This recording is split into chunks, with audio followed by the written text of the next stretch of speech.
Sunlight Refined Sunflower Oil Snacks.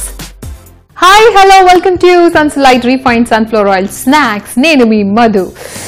Yes, చాలా కాలం కిందట సర్వేలో రీసెర్చ్లో కనుగొన్న విషయం ఏంటంటే నాన్ వెజ్ కంటే వెజిటేరియన్లోనే ఎక్కువ వెరైటీస్ ఉంటాయి. చాలా మంది ఏంటంటే నాన్ వెజ్ చాలా టేస్టీగా ఉంటుంది, అదే బాగుంటుంది, వెరైటీస్ దాంట్లోనే ఉంటాయని అపోహపడుతూ ఉంటారు. కానీ రీసెర్చ్లో తేలిన తర్వాత చాలా మంది ఏం చేశారు, నాన్ వెజ్ కాకుండా వెజిటేరియన్లో బాగా వెరైటీస్ని వండడం మొదలుపెట్టారు. అప్పుడు ఏమవుతుంది, నాన్ వెజ్ ఫీల్ అవుతుంది కదా. అందుకని ఈరోజు నాన్ వెజ్ ఫీల్ అవ్వకూడదని చెప్పేసి నేను కీమాతో ఒక స్పెషల్ వెరైటీ డిష్ చేయబోతున్నాను. అదే baked keema egg.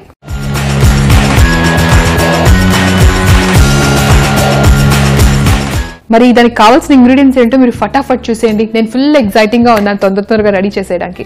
Here we go. Baked keema egg తయారు చేయడానికి కావాల్సిన పదార్థాలు: కీమా, ఉల్లిపాయ ముక్కలు, అల్లం వెల్లుల్లి పేస్ట్, టొమాటో ముక్కలు, పచ్చి బఠానీ, జీలకర్ర పొడి, గరం మసాలా, పచ్చిమిర్చి ముక్కలు, నూనె, గుడ్లు, పసుపు, కొత్తిమీర, ఉప్పు. ఎస్, ఫస్ట్ వచ్చేసి వెంటనే స్టవ్ వెలిగించేసి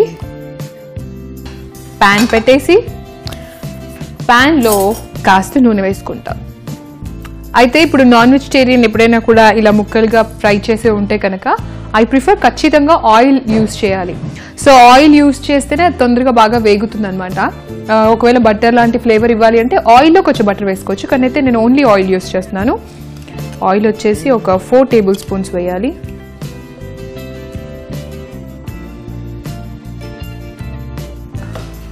ఆయిల్ కాస్త వేడెక్కనిద్దాం. ఆ తర్వాత ఒకటి తర్వాత ఒకటి మిగతా ఇంగ్రీడియంట్స్ కూడా వేసేద్దాం. ఈ స్పూన్ అయితే అప్పుడప్పుడు నేను కన్ఫ్యూజ్ అవుతూ ఉంటాను అనమాట, ఏ డిష్ తయారు చేసేటప్పుడు ఎలాంటి స్పూన్ యూజ్ చేయాలి అని. సో ఎక్కువ కలపాలనుకోండి, చిన్నవైతే బెటర్. వెల్, ఇప్పుడు సన్నగా కట్ చేసుకున్న ఉల్లిపాయ ముక్కలు.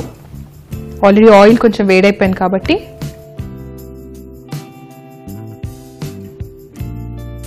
ఉల్లిపాయ ముక్కలు వేసేసి కాస్త వేయించేద్దాం.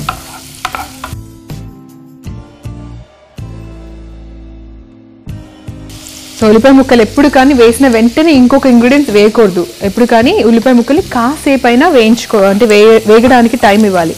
అండ్ మీకు ఇంకొక చాలా ఇంపార్టెంట్ టిప్ చెప్తాను. టిప్ అంటే అది ఖచ్చితంగా మనం ఫాలో అవ్వాలి. అయితే వెజిటేబుల్ ఆయిల్ తర్వాత అంటే కొన్ని రకరకాల ఆయిల్స్ ఉంటాయి కదా. వెజిటేబుల్ ఆయిల్లో ఏంటంటే కొన్ని కెమికల్స్ ప్రొడ్యూస్ అవుతూ ఉంటాయన్నమాట ఎక్కువగా డీప్ ఫ్రై లాంటివి చేస్తే. వెజిటేబుల్ ఆయిల్ కాకుండా డీప్ ఫ్రై లాంటి ఐటమ్ చేసేటప్పుడు సన్ఫ్లవర్ ఆయిల్ లాంటివి వాడితే కనుక ఖచ్చితంగా మనకి హెల్తీగా ఉంటాము. అండ్ డీప్ ఫ్రైకి మాత్రం డెఫినెట్గా నేను ప్రిఫర్ చేసేది మన సన్లైట్ రిఫైన్డ్ సన్ఫ్లవర్ ఆయిలే. అండ్ పచ్చిమిర్చి, ఇక్కడ అంటే కారం పొడి వేయట్లేదు, అందుకని నేను పచ్చిమిర్చి వేస్తున్నాను. కొంచెం ఎక్కువగానే వేస్తాను, ఎందుకంటే నాన్ వెజ్ మరీ చప్పగా ఉంటే నాకు నచ్చదు. అండ్ అల్లం వెల్లుల్లి పేస్ట్. ఎప్పుడైనా నాన్ వెజ్ చేస్తే అల్లం వెల్లుల్లి పేస్ట్లో అస్సలు కాంప్రమైజ్ అవ్వకూడదు. అలా అని చెప్పేసి మరీ ఎక్కువ వేసేయకండి, అది డామినేట్ చేసేస్తుంది. అండ్ కాస్త పసుపు, జస్ట్ లిటిల్. తర్వాత జీలకర్ర పొడి 1 teaspoon, garam masala 1 teaspoon వేసేసి ఒక్కసారి కలిపేసుకుందాం.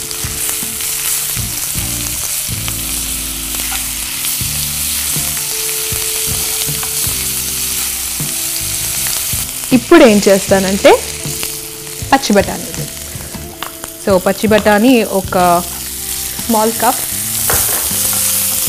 అండ్ ఉడికించిన పచ్చి బఠానీ, అది ఇంపార్టెంట్. పచ్చి బఠానీ అంటే ఉడికించకుండా ఉంటే అది మనకి ఈ స్పెషల్ డిష్లో అయితే ఖచ్చితంగా ఉడికించింది అయితేనే బాగా ఉంటుంది, ఉడికించకుండా మాత్రం వేయకండి. Okay, and next turn goes to mister ఉప్పు. సో సాల్ట్ని టేస్ట్కి తగినంత ఇప్పుడే వాడదాము. నెక్స్ట్ మనము కీమాని ఎంత యూజ్ చేస్తున్నామో దాని ప్రకారంగా సాల్ట్ని ఇప్పుడే యూజ్ చేస్తాము.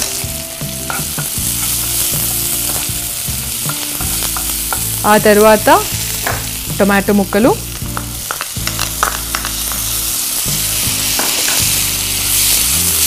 ఇప్పుడు టొమాటో ముక్కలు కొంచెం సాఫ్ట్ అవ్వాలి.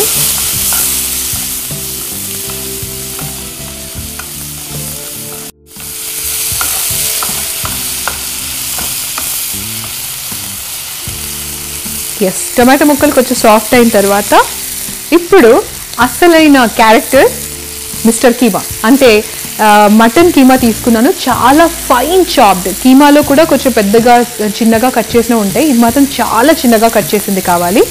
ఎందుకంటే ఇప్పుడు చాలా చిన్నగా కట్ చేస్తేనే మనకి పర్ఫెక్ట్ టేస్ట్, అలాగే మనకు కావాల్సిన ఈ డిష్కి మాత్రం చిన్నగా కట్ చేస్తేనే పర్ఫెక్ట్ అనమాట. ఇది ఒక 1 కప్. ఓకే, ఇప్పుడు మంటను కొంచెం తగ్గించుకుందాం. కీమా ఏంటంటే చిన్న చిన్నగా కట్ చేసి ఉంటాయి కాబట్టి తొందరగా ఫ్రై అయిపోతుంది.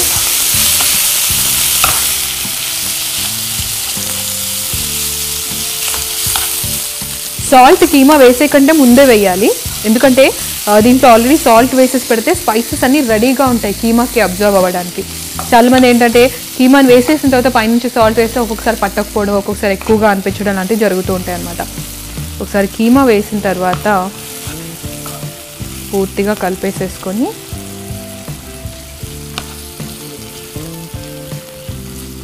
ఇప్పుడు మంటను కొంచెం పెంచుకోవచ్చు, ఎందుకంటే కీమా కాస్త ఫ్రై అవ్వాలి కాబట్టి. సో ఉండలుండలుగా ఎక్కడ ఉండకుండా ఇప్పుడే బాగా స్ప్రెడ్ చేసేసుకోండి.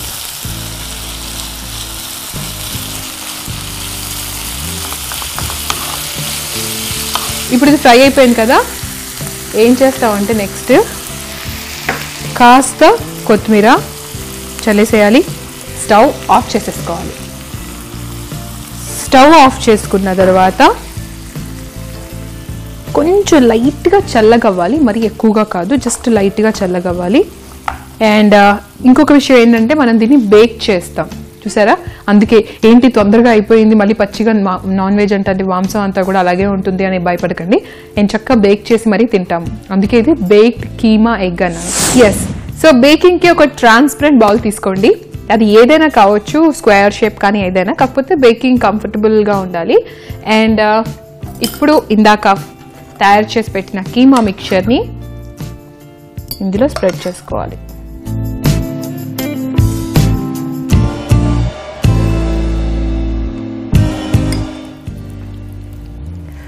పూర్తిగా ట్యాప్ చేసేసి కింద ఎక్కడ గ్యాప్ లేకుండా కొంచెం గట్టిగానే ప్రెస్ చేయండి.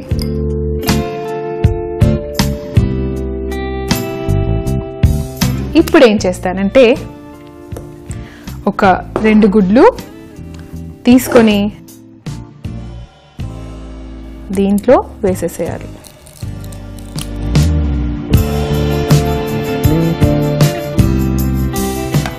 ఇప్పుడు మీరు బీట్ చేసి వేసినా ఓకే, ఇలా వేసినా ఓకే, కానీ నేను ఇలాగే వేసి ఇష్టపడతాను కాబట్టి నేను ఇలాగే వేస్తున్నాను. వెల్, ఇప్పుడు ఏం చేస్తామంటే ఎగ్ వేసిన తర్వాత ఒక్కసారి మిక్చర్ని అటు ఇటు అలా మిక్స్ చేసేసి ఉంచండి. అండ్ దెన్ నౌ బేకింగ్కి పెట్టేస్తాం. బేకింగ్కి ఏం చేస్తామంటే కరెక్ట్గా 150 degrees 15 minutes నుంచి 20 minutes పెట్టాలి. కాకపోతే ఇక్కడ మనం ఏం చేస్తాము అంటే ఒకవేళ కనుక మీ అవెన్ కొత్తదైతే మాత్రం ఖచ్చితంగా 10 minutes కంటే ఎక్కువ పెట్టకండి, 110 ఆ రేంజ్లోనే పెట్టండి. సో మామూలుగా అయితే పాత అవెన్ అయితే 180 పెట్టొచ్చు. ఇప్పుడు ఇది తీసుకొని బేకింగ్కి పెట్టేస్తాను, చూసేయండి.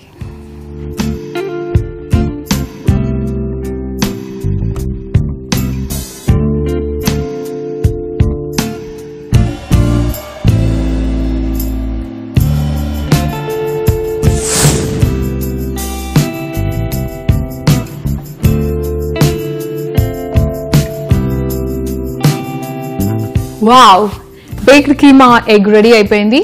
ఇప్పుడు మనం ఏం చేస్తాము అంటే డైరెక్ట్గా సర్వ్ చేసుకొని తినేయడమే, ఎందుకంటే ఇది మళ్ళీ సపరేట్గా సర్వింగ్ బౌల్లోకి ఏం తీయక్కర్లేదు, ఎందుకంటే పైనంతా ఎగ్ లేయర్ పూర్తిగా హాఫ్ బాయిల్ లాగా ఉంటుంది, కట్ చేసినప్పుడు లావా లాగా పొంగుతుంది అనమాట.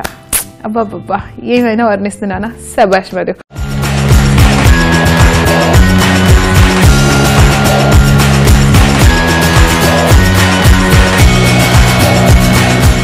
వెల్, మరి బేక్డ్ కీమా ఎగ్ని తినేసేయడానికి నేను రెడీ ఉన్నాను. అంతలోపు మీరు ఏం చేస్తారంటే దానికి కావాల్సిన ఇంగ్రీడియంట్స్ అలాగే ఎలా తయారు చేయాలో ఒక్కసారి చూసేసుకోండి.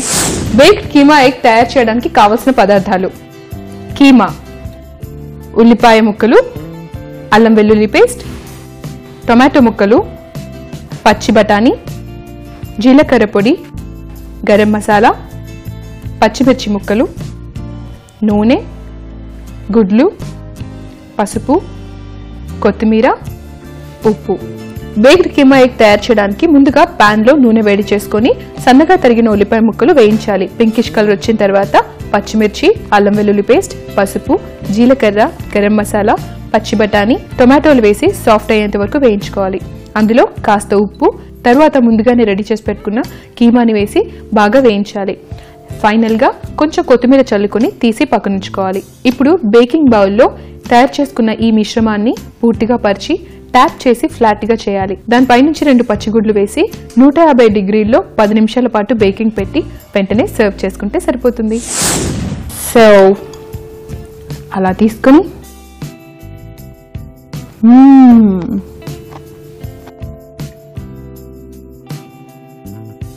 వావ్, మీకు ఇంకో విషయం చెప్పాలండి. మనం జనరల్ గా కీమాని ఇప్పటి వరకు చేస్తే స్నాక్ లాగా తినడం చాలా తక్కువ మంది తింటారు, ఎందుకంటే కీమా చాలా చిన్న చిన్న ముక్కలు ఉంటుంది కాబట్టి. అయితే ఇక్కడ స్నాక్ లాగా కీమాని పర్ఫెక్ట్ గా తినాలి అంటే ఇది ఒక బెస్ట్ ప్రాసెస్. పైగా మనం బేకింగ్ అనేసరికి బేకింగ్ కి సంబంధించిన స్పెషల్ ఇంగ్రీడియంట్స్ అనేవి ఏవి ఆడవట్లేదు. ఎంచక్క ఇంట్లో వండుకునే పదార్థాలతోనే ఈ బేక్డ్ కీమా ఎగ్ చేసేసొచ్చు. అండ్ నా ఇంత పర్ఫెక్ట్ గా చేసిన తర్వాత కూడా మీరు అలా చూస్తూ ఉండడం అస్సలు బాలేదు. వెంటనే ఏం చేస్తారంటే వెళ్ళి తయారు చేసేసేయండి. మరి నేనేం చేస్తాను, మీకు బాయ్ చెప్పేయడానికి రెడీగా ఉన్నాను. ఇవాళ సన్సలైట్ రిఫైన్డ్ సన్ఫ్లవర్ ఆయిల్ స్నాక్స్ లో మీ మధు చెప్తుంది బాయ్.